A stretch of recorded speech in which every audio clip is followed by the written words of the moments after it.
Posible kaya na ulitin itong laban ng Barangay Ginebra at ng Magnolia Chicken Templados? Nanalo dito ang Magnolia pero naging kontrobersyal ito. Hindi dahil doon sa paghabol nila sa 26-point lead, kung hindi dahil doon sa hindi pagtawag na foul kay Scottie Thompson. Marami ngayon na nagsasabi na dahil sinuspinde ng referee yung buong crew na nag-officiate ng laro, ibig sabihin maraming tawag doon. Hindi lang yung kay Scottie Thompson ang nakita ng PBA.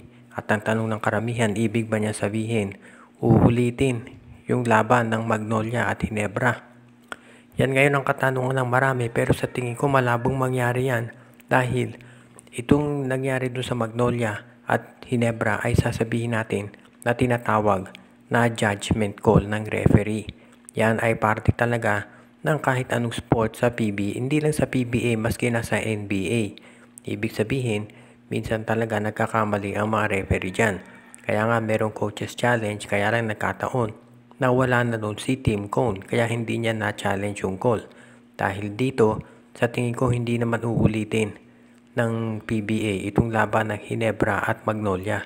Magsisilbi rin itong leksyon sa PBA at siyempre pati na rin sa mga referee na sa susunod dapat maging mas matindi sila, lalo na sa pag-officiate ng ganito ka-crucial na laban. Sa ngayon, masasabi natin na dapat mag-move na pareho itong Ginebra at Magnolia doon sa susunod nilang game. At sa tingin ko hindi naman ito uulitin ng PBA dahil syempre unfair din naman yun sa Magnolia dahil hindi naman nila kasalanan na hindi natawag ng referee yung foul dito kay Scottie Thompson. Kaya makikita natin ngayon na sa tingin ko kahit marami nagsasabi na dapat ulitin itong laban ng Ginebra at Magnolia, yan ay hindi mangyayari. Sa ngayon, itong San Miguel Beer ay talagang kulang na kulang pagdating sa mga kanilang guards. Si Marcio Lassiter, si Terence Romeo, si Kitty Menes, si Jericho Cruz at si Jeron Teng injured lahat. So ang natitira na lang talaga dyan sa lineup na San Miguel ngayon si Simon Enciso, si Chris Ross, si CJ Perez at si Alin Bulanadi.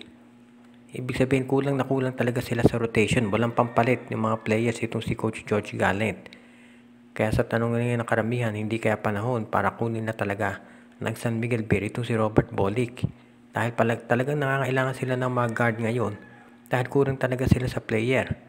Hindi pa natin, itong si Kitty Menes, nakita naman natin yung nangyari sa kanya. So asahan natin matagal yang hindi makapaglalaro.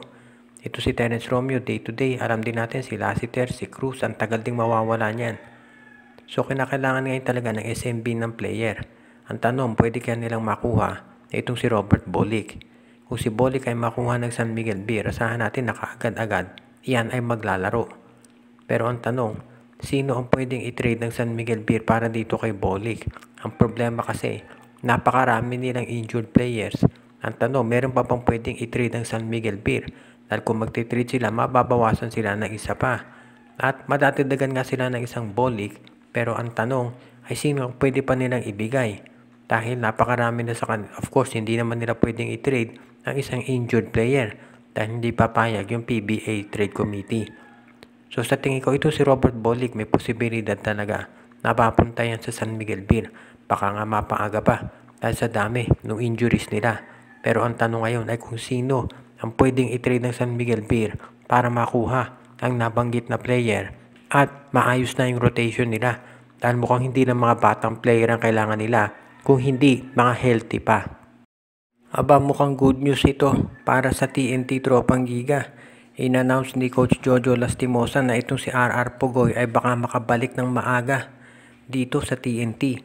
At sabi nga niya baka sa December 25 ay makabalik na itong si RR Pugoy at maglaro sa katropa.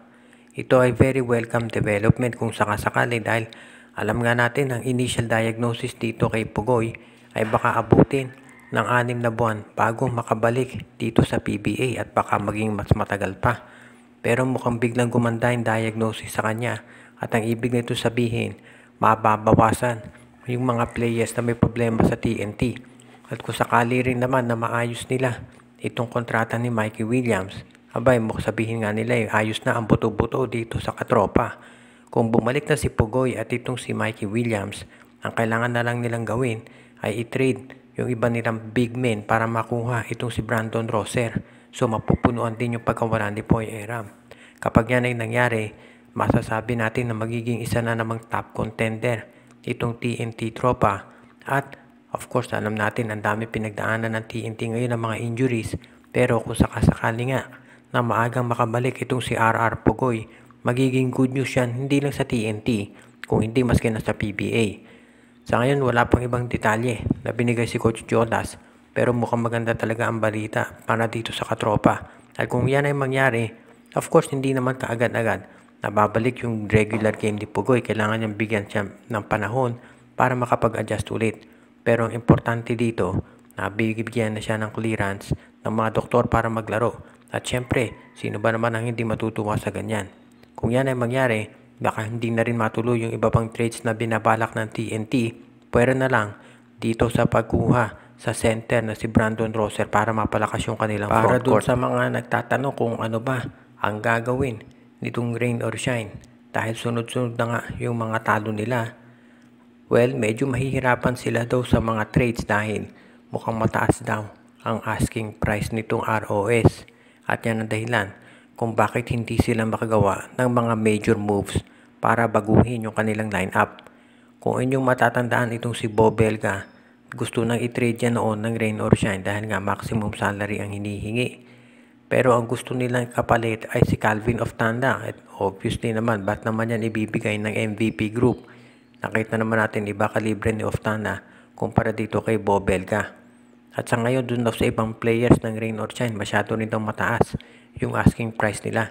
Sa totoo lang, maraming mga players ng ROS na pinag-iinteresan ng ibang teams. Katulad nito sila Kit Datu, si Villegas, si Rain ng Batak, si Santi Santillan.